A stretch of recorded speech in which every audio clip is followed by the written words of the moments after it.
12 octobre 1492, côte ouest de l'Amérique du Nord.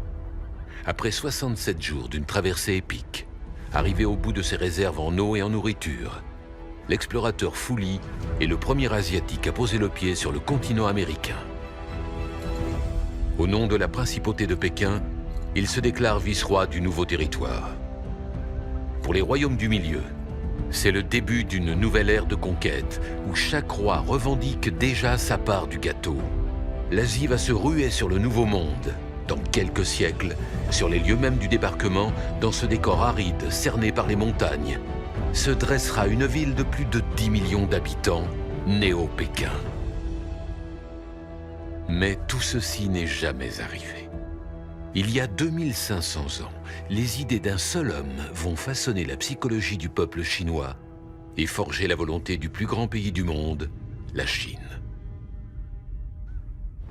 Notre histoire n'est qu'une suite d'événements incroyables. Chacun de nous peut en influencer le cours. De la naissance d'un grand empire millénaire à la fin d'une civilisation florissante. Du génie créatif d'une poignée d'hommes à une révolution culturelle planétaire. Des visions totalitaristes les plus sombres, aux grandes guerres les plus effroyables. De la résistance héroïque d'un peuple entier à la volonté sans faille d'une minorité.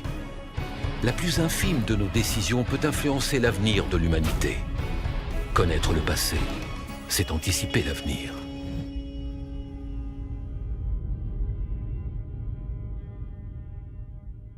« 551 avant notre ère, région de Lou, en Chine antique. Confucius naît dans une famille modeste. 57 ans plus tard, Confucius, alors ministre de la Justice, démissionne d'un gouvernement corrompu.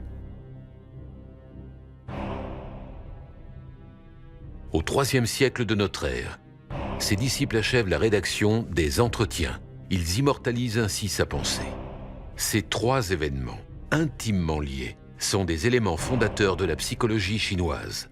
Leurs effets influencent le monde depuis 2500 ans.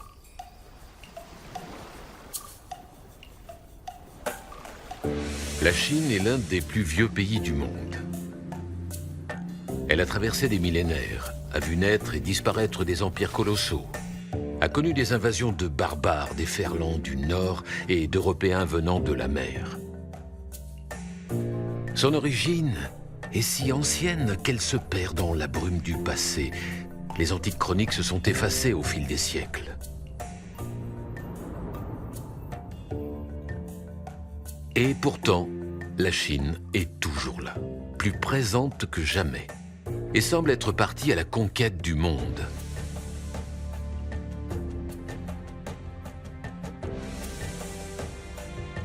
Notre histoire prend place il y a plus de 2500 ans.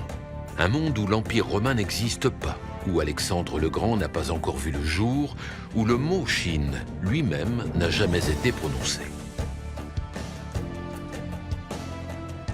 C'est l'époque des légendes, des grands penseurs et des armes en bronze.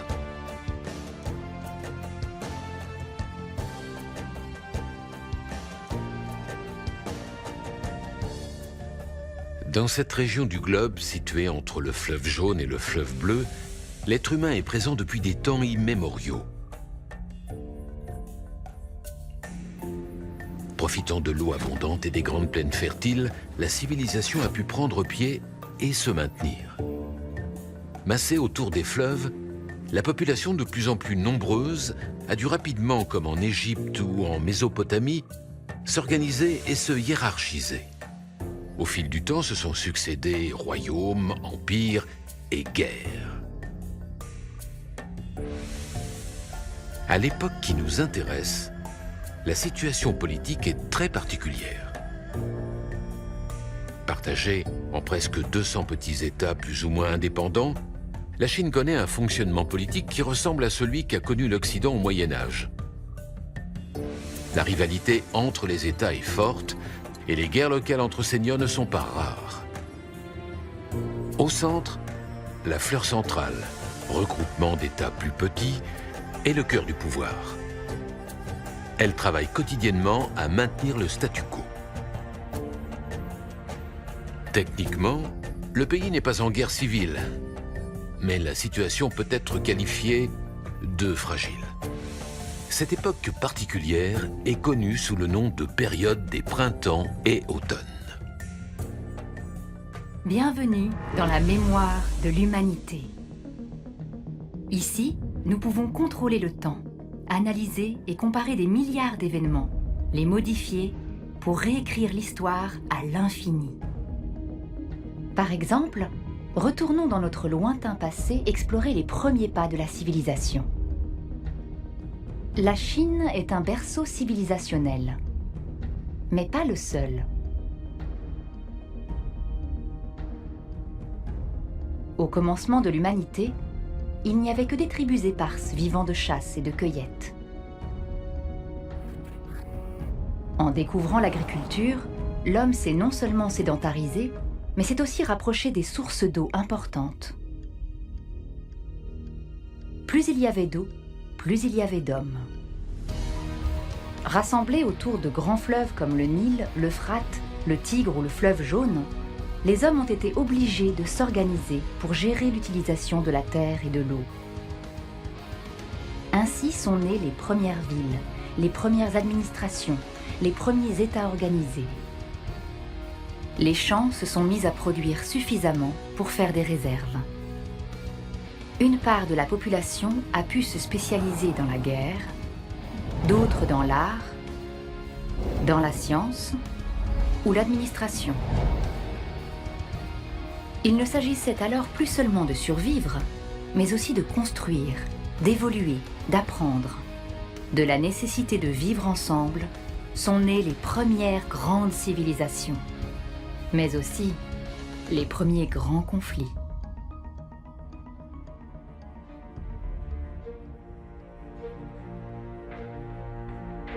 La Chine, qui ne porte pas encore ce nom, est divisée en une multitude d'États, tous très différents les uns des autres. Certains ont la chance d'être gouvernés par des seigneurs éclairés. D'autres subissent le joug de cruels despotes. La plupart connaissent un subtil mélange des deux. C'est dans l'une de ces provinces, aux abords du fleuve Jaune, que commence notre histoire. En ce jour de septembre 551 avant notre ère, il y a plus de 2 millénaires, naît Qiu de la famille Kong. Bien des siècles plus tard, son nom christianisé sera connu de partout en Occident sous la forme Confucius. À l'âge de 19 ans, il choisit la voie de l'administration et devient intendant des greniers de sa région, puis gravit progressivement les échelons jusqu'à devenir ministre des Travaux publics. Confucius est un administrateur né. Il est juste, droit, honnête et rigoureux. Pour lui, la politique ne sert pas au profit personnel, mais à améliorer la vie des gens. C'est un homme d'État. Ses succès et réussites lui valent forcément la jalousie et l'hostilité de fonctionnaires moins talentueux ou moins honnêtes. Tout au long de sa vie, il verra se monter contre lui des manipulations et des conspirations qui iront même jusqu'à des tentatives d'assassinat. Son incapacité à y faire face est preuve de son intégrité. Si on ne veut plus de lui, il préfère partir, apporter ses conseils ailleurs, plutôt que de rentrer dans des manœuvres politiques déshonorantes. Comme tout homme totalement intègre, il va de déception en frustration. Son aspiration à créer le gouvernement idéal devient une quête. Son but est de trouver un souverain capable de l'écouter.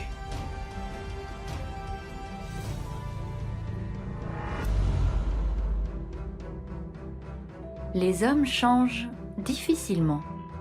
Confucius s'est opposé toute sa vie à la corruption, aux ambitions personnelles et aux manœuvres politiques.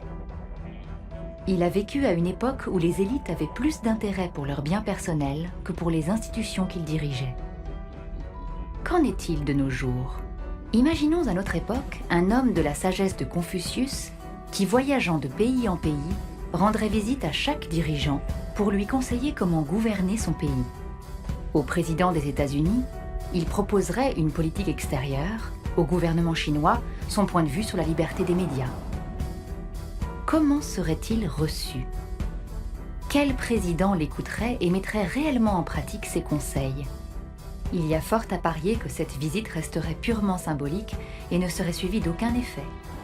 Pourtant, un homme d'État est censé être au service des autres et voir l'intérêt de tous avant le sien.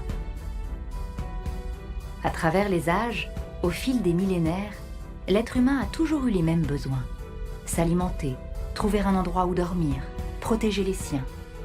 Ces besoins fondamentaux le poussent à réagir d'une certaine façon, de préférer sa survie à celle des autres. Si l'on prend un homme du XXIe siècle et qu'on le place en pleine préhistoire, il retrouvera très certainement des comportements tribaux et luttera pour sa survie et sa reproduction. L'instinct de survie est inné, même chez l'homme le plus civilisé.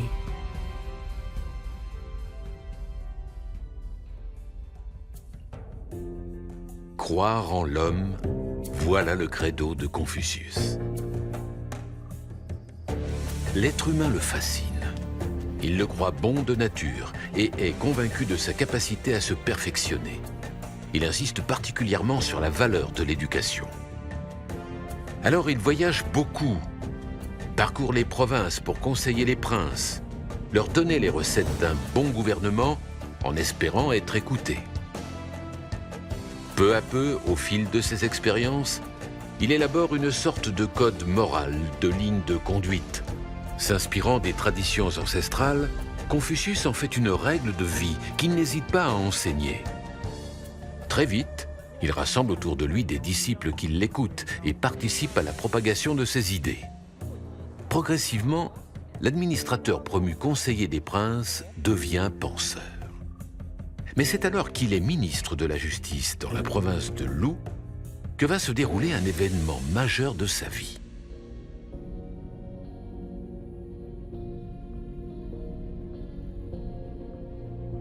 Son administration apporte, comme toujours, stabilité, moralité et enrichissement. Jalouse, la province voisine s'en inquiète et monte un stratagème pour l'éliminer. Connaissant la réputation d'incorruptibilité du conseiller, ses dirigeants décident alors d'offrir 80 des plus jolies filles du pays au souverain de Lu, qui, pendant des jours entiers, en oublie ses devoirs. Écœuré et déçu, Confucius, ministre de la Justice de la province de Lu, fait le choix radical de démissionner et de partir sur les routes. C'est le point de départ de 14 années d'errance au cours desquelles Confucius enseignera à ses nombreux disciples son code de conduite. On donnera à ce code, écrit et rassemblé dans des recueils par ses disciples, le nom de confucianisme.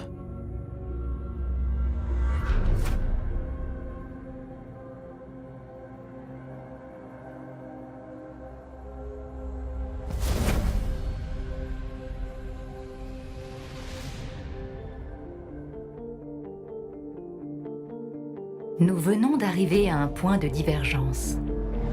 Un point de divergence est un événement clé, un carrefour dans notre histoire, où le monde bascule d'un côté ou de l'autre.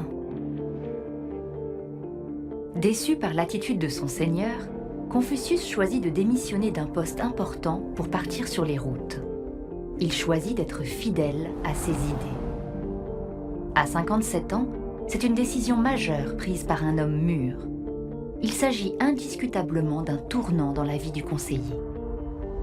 Que se serait-il passé si Confucius était resté à la cour de Lu, s'il avait mis de côté ses valeurs, s'il s'était résigné?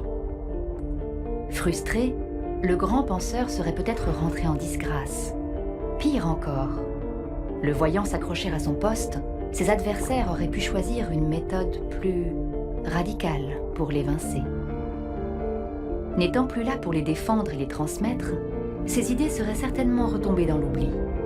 La Chine d'aujourd'hui en serait profondément modifiée. Imaginons une Chine où le sens de la collectivité, comme le voulait Confucius, laisserait la place à l'individualisme, où l'importance serait donnée à la personne et non à l'unité de l'État.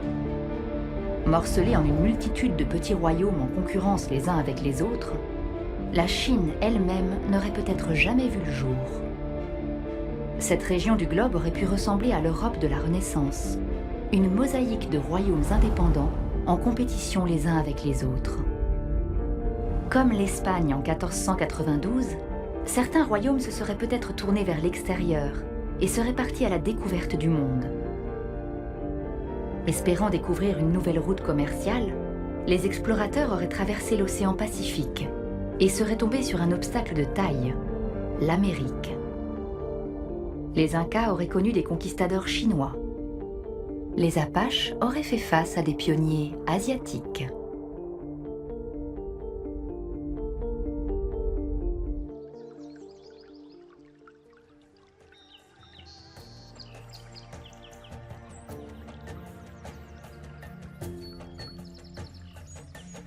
La vertu est à la portée de tous. Confucius en est convaincu. Sa pensée est une philosophie humaniste. L'homme n'est ni bon ni mauvais de nature, c'est à lui qu'appartient le choix de sa vie. Grâce à l'enseignement, celui-ci peut arriver à mettre de côté ses défauts et à cultiver ses points forts. Mais pour le penseur, l'éducation ne doit pas s'arrêter au livre. Il faut aussi développer ses aptitudes au contact de l'expérience et de la vie. Se borner à engloutir des connaissances ne suffit pas.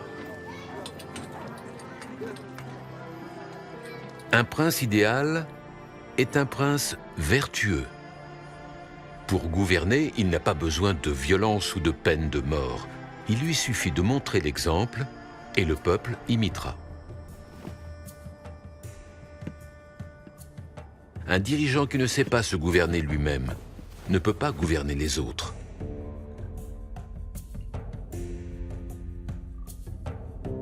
Mais l'éducation ne suffit pas. L'être humain a également besoin de respecter une autre valeur fondamentale, l'amour et le respect inconditionnel envers les parents, la famille.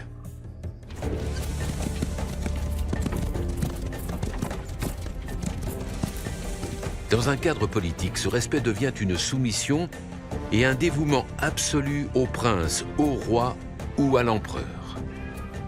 Cette notion de filiation que Confucius place au cœur de toute relation humaine est la clé de voûte de toutes ses réflexions et influencera la Chine pour les 2000 ans à venir. Après la mort du maître, cet enseignement sera consigné par écrit dans un recueil appelé « Les Entretiens » qui a survécu jusqu'à nos jours.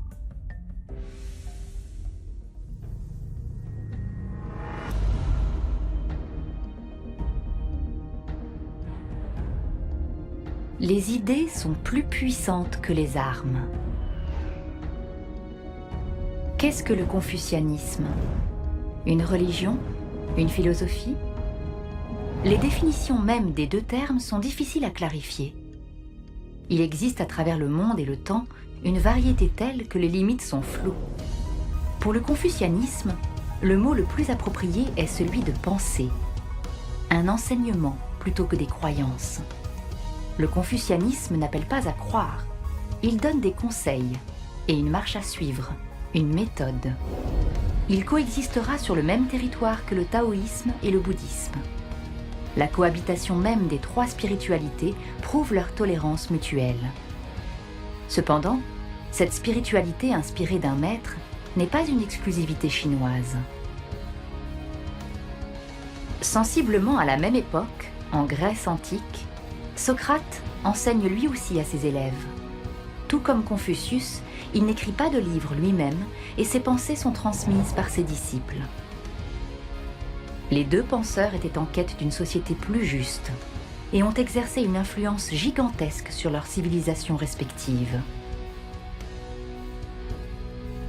Ces idées, pensées et croyances ont modelé notre façon de voir le monde, d'appréhender la vie et de considérer la mort. Pourtant, il ne s'agissait que de mots, que de quelques phrases prononcées au bord d'un chemin ou sous un arbre. Sans Socrate et Confucius, mais aussi sans Bouddha, Lao Tse ou encore les philosophes des Lumières, le monde serait radicalement différent, en bien comme en mal.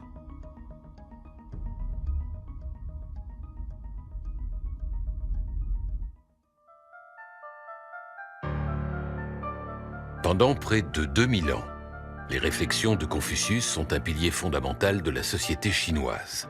Enseignées aux enfants, imposées aux cadres administratifs, personne ne peut prétendre à un poste important s'il n'a pas étudié les travaux du maître. Un véritable succès pour les idées du penseur. Mais, ironiquement, comme souvent, cette reconnaissance ne s'est pas faite de son vivant. Écouter, respecter, montrer un exemple. Il n'est cependant jamais vraiment suivi. Aucun des grands princes qu'il conseille ne met en pratique ses idées. Tous prennent dans ses enseignements ce qui les arrange, mais en délaissent le reste. Ainsi, l'importance donnée au respect du père et du seigneur est largement repris et amplifié par les rois et empereurs qui suivent. Les souverains voient d'un œil intéressé cette philosophie mettant en avant le respect de l'autorité et l'obéissance aveugle.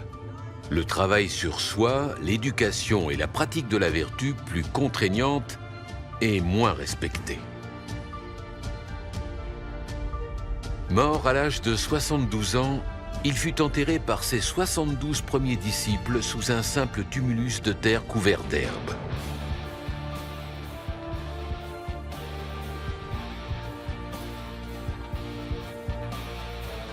Aujourd'hui, cette sobre sépulture est entourée par celle de ses fils et petits-fils, et ce sur 76 générations, ce qui constitue le plus vaste cimetière privé du monde, avec pas loin de 200 000 descendants du maître. Le confucianisme est la colonne vertébrale de la pensée chinoise. Du moins, jusqu'en 1860. À partir de cette date, les élites chinoises se rendent compte du retard de leur pays sur le monde occidental et attribuent la faute au confucianisme poussiéreux. Commence alors un lent processus de déconstruction de la pensée millénaire. En 1949, à l'issue de la guerre civile, les communistes de Mao prennent le pouvoir et lancent la grande révolution prolétarienne. L'objectif ? Éradiquer les vestiges de la société traditionnelle et la pensée confucéenne. Pendant 10 ans, tout sera fait pour effacer le grand maître des mémoires. Rien n'y fera. Les années 1980 verront sa réhabilitation pour les mêmes raisons que les empereurs Han des siècles plus tôt. Le respect absolu de l'autorité, utile en temps de crise. Aujourd'hui en vogue, mise en avant par les dirigeants, les idées de Confucius ont de nouveau le vent en poupe. Mais Confucius reconnaîtrait-il sa pensée aujourd'hui? Ceci est une autre histoire.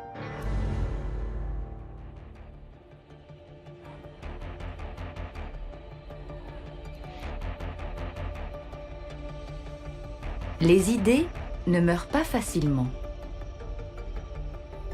Une idée, cette petite étincelle, aussi infime et fragile soit-elle, peut déstabiliser un royaume ou abattre un empire.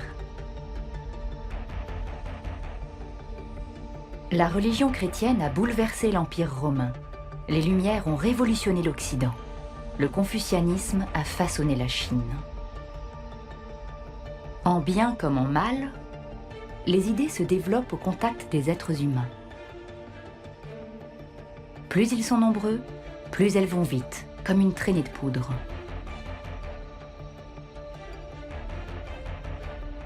À travers les siècles, nombreuses sont les personnes ayant voulu modifier une idée, la détourner à leur compte ou encore la détruire. Et les armes ne manquent pas.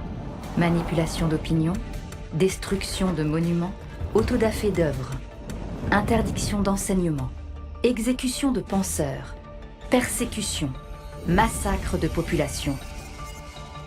Tous les moyens sont bons pour empêcher une idée indésirable de se répandre. Le confucianisme a été combattu pendant près de 100 ans. Les autorités ont voulu l'effacer des mémoires, le faire disparaître.